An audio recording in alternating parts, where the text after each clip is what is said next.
Good morning student, एक बार फिर से स्वागत है आप लोग का एमएलएस क्लासेस में।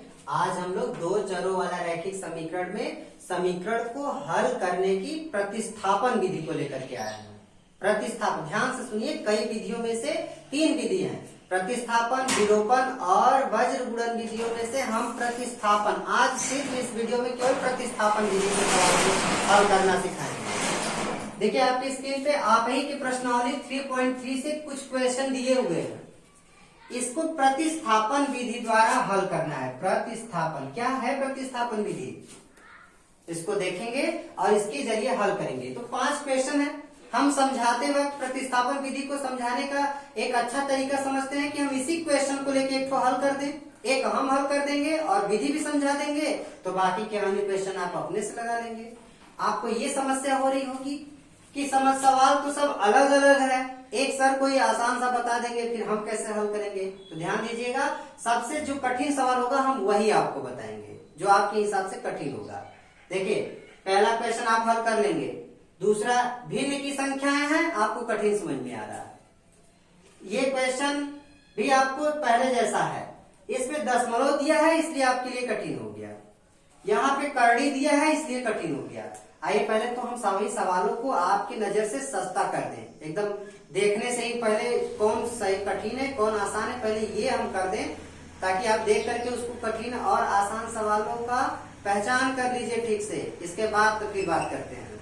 देखिए जो इसके पहले वाले वीडियो में हमने दे रखा था a1x + b1y + c1 = 0 और a2x + b2y + c2 = 0 से समीकरण की जांच करना, आप इसमें भी अप्लाई करेंगे। सभी में आप अप्लाई करके देख लीजिए कि कौन समपाती है, कौन समांतर है और कौन वज्र गुणन है।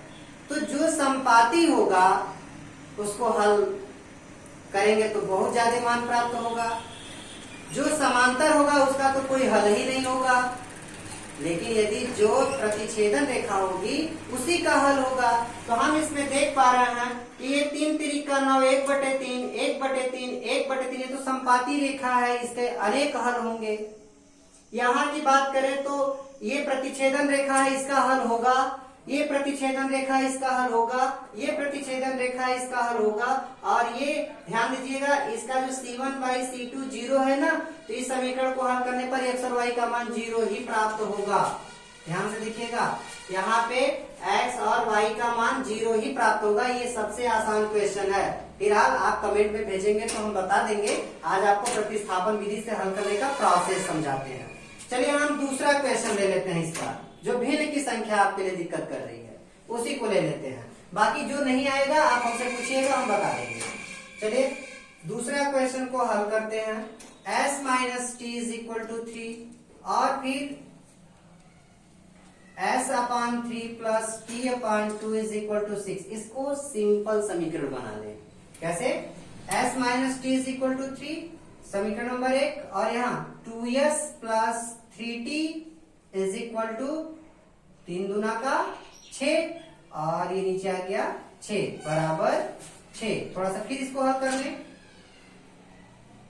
तो 2s + 3t/6 के 36, ये देखिए 6 का 6 में गुणा कर दिए तो 36 हो गया ना।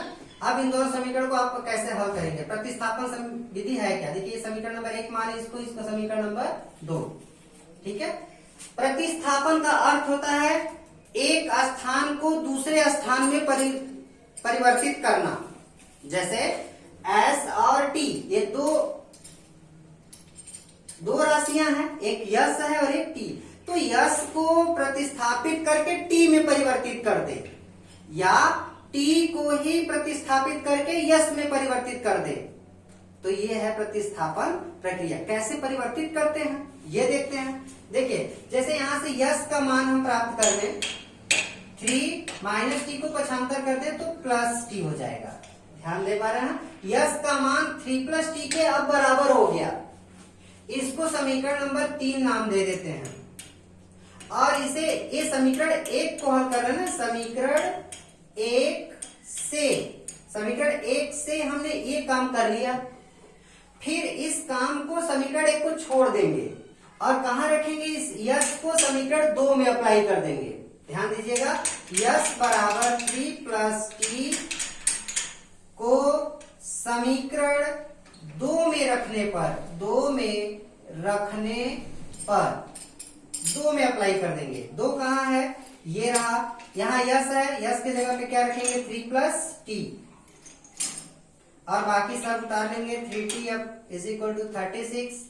अब कोष्टक खोल दे, 2 तियां 6, 2t plus 3t is equal to 36 और 3 2 5 t जोड़ लें और अंक को पक्षांतर कर दे तो 36 माइनस 6 क्या आया 5t बराबर 36 में से 6 गया तो 30 और t बराबर आ गया 30/5 भाग देने पर 5 छका 30। तो t का मान कितना आ गया 6। अब t के मान को समीकरण 1, समीकरण 2, समीकरण 3 किसी भी समीकरण में हम रख देंगे तो यस का मान प्राप्त हो जाएगा। लेकिन जब सवाल को हल करते हैं तो समय की बचत करते हैं और कम समय में क्वेश्चन हल हो जाए, इसलिए छोटे वाले को समीकरण में उठा के रख देते हैं। देखिए हमारा सबसे जो छोटा समीकरण है वो समीकरण 3 है, तो t बराबर 6 को समीकरण 3 में रखने पर रख देते हैं। यस बराबर 3 प्लस 6 और कितना हो गया यस का मान 6 3 9। इस तरीके से क्या मान प्राप्त हो गया 9 हो गया यस का मान और टी का मान हो गया 6। तो प्रतिस्थापन विधि द्वारा हमने कितना आसानी से इस क्वेश्चन को हल कर लिया। अब इसका मेन प्रोसेस आपको समझाते हैं। 2 समीकरण दिए रहेंगे, दोनों समीकरण को a1x plus b1y plus c1 is equal to 0 तथा a2x plus b2y plus c2 is equal to 0 के रूप में परिवर्तित कर देते हैं। फिर किसी एक समीकरण को एक ले लेते हैं, उसमें से एक राशि को दूसरे राशि के रूप में पक्षांतर करके बराबर कर लेते हैं।